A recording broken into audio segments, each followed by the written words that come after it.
So for all my friends out there that like drinking wine, you are probably not going to like what I'm about to say.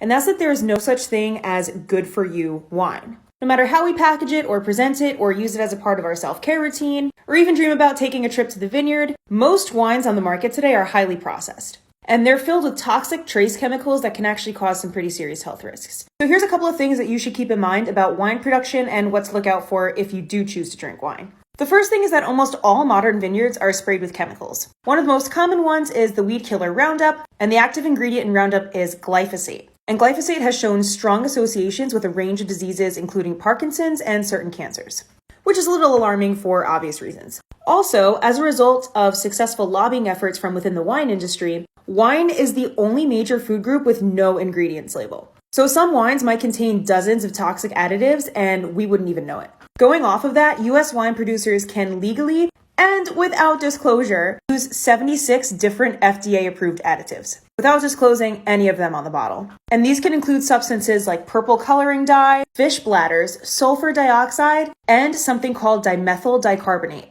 which is so toxic that it needs to be applied by specialists in hazmat suits. And 15 years ago, the average alcohol level in wine was around 12.5%, but today the average is more than 14%. And with that higher alcohol content, it's actually a lot harder to enjoy wine without negative consequences. And you know how it goes: hangovers, headaches, stomach issues, brain fog, poor sleep.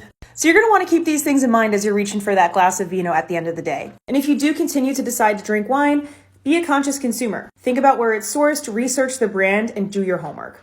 At the end of the day, it's your free will and your free choice. But once you learn about this stuff, it's pretty hard to unlearn it or unsee it. If you found this helpful, or if you're looking for motivation on your alcohol-free or mindful drinking journey, then be sure to hit that follow button.